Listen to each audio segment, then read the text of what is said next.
channel dayon siya is para lahi man ang Windows 7 kay ari man diri mag-start ta ana, no? So another is turn on firewall or off. Mo na siya, no? Customize lang gyapon, maka-turn on o off ka sa firewall. No? So imo na siya pang turn off via either public or private. Again, then kung i-restore nimo ang default, i-click nimo, ma-restore ra pod siya, then kani mo na siyang advanced setting as I've said earlier kay mo na siya ang ato ang makitaan dira, no? So para makahibaw ka sa imong private or public siya nga kuan, ari ka sa imong network sharing. Ha? So makitaan unsa man din siya network ay public din siya nga network sharing, no? Na ay diha. So na to sa. So i-change pod nimo, pwede ra sad nimo i-change ha. So nakay changes sa imong network. Okay, sharing. So ingon ana. Mao ni siya sa ato ang nagamit karon nga software. So ang akong i-demo, bahalag magbalik siya istorya. Anyway, English man to siya. So you will notice. Let's look at host-based firewalls on Windows. The first being the default firewall that comes with Windows, which is simply called the Windows Firewall. If you go to Start and just type in Windows Firewall, you'll see it here. And the main screen looks like this. The Windows Firewall default policy is set to inbound, deny, and outbound, allow all. Outbound allow all uses configuration, of course, but doesn't follow my principle of deny all unless implicitly allowed. So it's not ideal as a default configuration, but of course it will stop users complaining.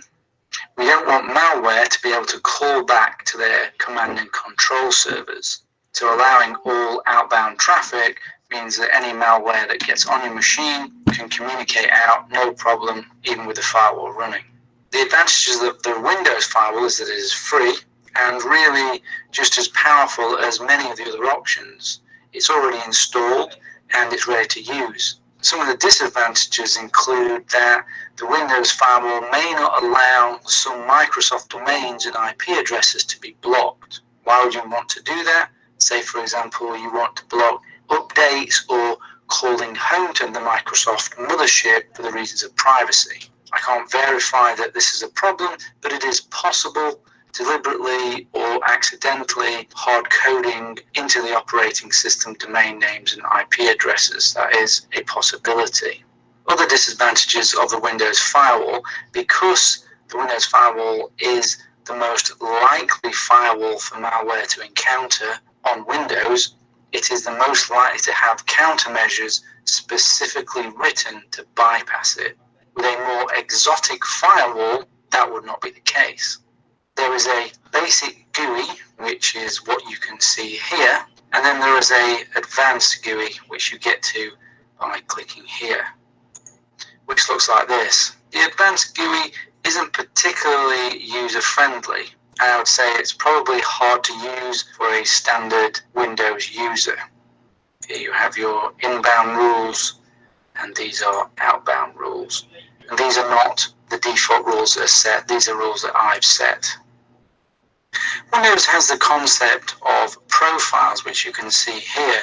We have the domain profile, the private profile, and the public profile. When you first connect to a network, Windows asks what sort of network it is, and essentially that is telling it what profile it wants to use for that network, i.e. what firewall profile to use.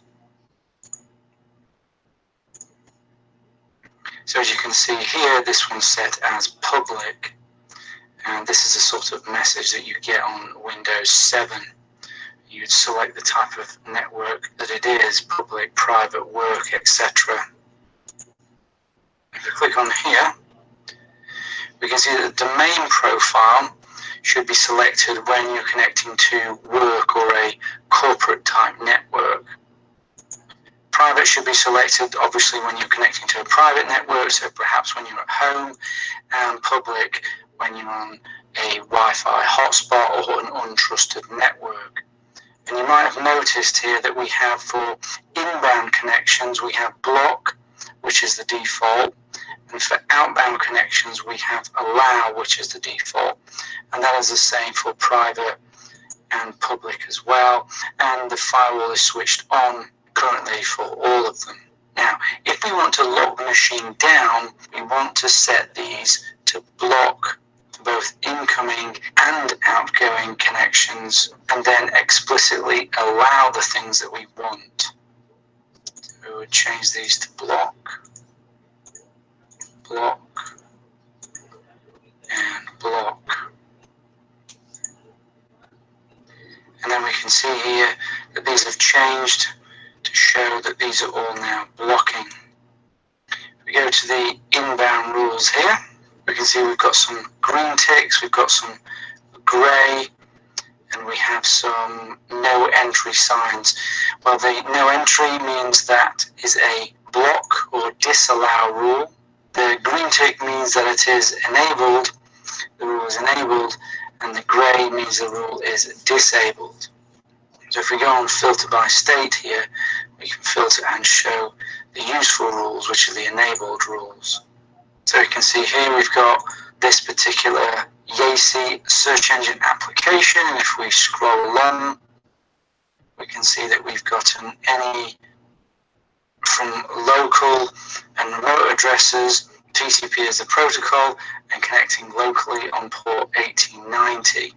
And that is the Yacey local port for inbound connections. If we double click on it, it'll just show us the same thing. Allowing the connection, it's any programs, any computers, any users, it's for all the domains, it's any as we've seen, and it's TCP port 8090 as we saw. And we could edit this if we wished and changed any of these details. We can see here the core networking rules. These are what are supplied by Microsoft. So for example, here we have the dynamic host configuration protocol. So this rule is allowing DHCP to work. So if you had a block, as we've set, for inbound and outbound, for private, public, and domain, you need these rules in order for things like DHCP to work. Here we have a block rule, that's blocking IPv6.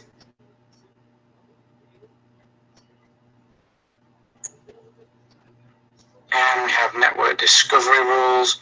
So again, these are enabled, but you might want to disable some of these. If you notice, this is UPnP, which is one of those things that I recommend that you disable. And here we have our outbound rules. So you've got things like DNS, UDP, which should be on port 53, which it is, as you can see here.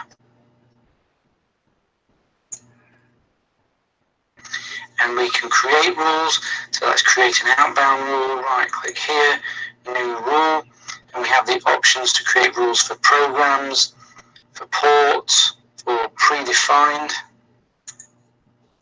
such as we saw before, like core networking. That can be useful if you want to enable things like file and print sharing, but you don't know exactly what all the ports are. And then you've got custom, where it gives you more options to go through, or essentially gives you all the options to go through. So we'll choose custom. We're going to choose a specific program, so Firefox.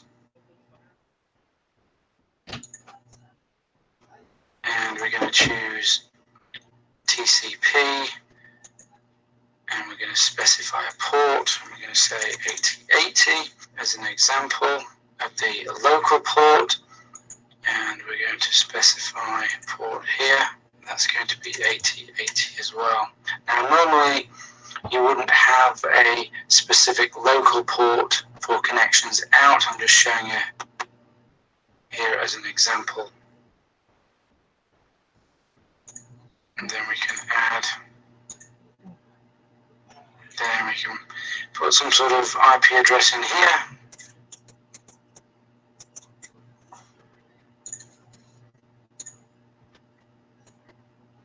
And then ultimately, what are we doing? Are we allowing it or are we blocking it? So let's allow that connection. And we want it for all 3 profiles. And then we need to give it a name.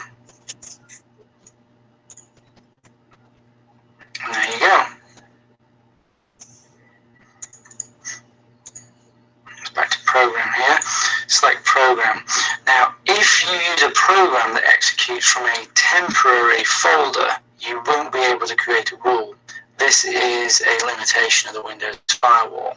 Windows firewall rules are applied on a per path basis. So even if you create a rule for an executable file, if this file is executed from a different folder, the rule will not work. A new rule is required for each location. That is just a limitation of Windows firewall. So that's an overview of the Windows firewall. Like I said, the GUI is a little bit poor. If you do want to lock it down, like I said, you do need to have the inbound and the outbound blocks, and then you need to specifically add the things that you do want. Windows is included in here. Lots of things that Windows does need for various different functions like DHCP or file sharing. So you want to go through and remove all of the ones that you don't actually want. And then for outbound, obviously you need to enable all of the things that you want to do, surfing the web, SSH, VPNs, etc. Okay. So, iwaso na to para mo humani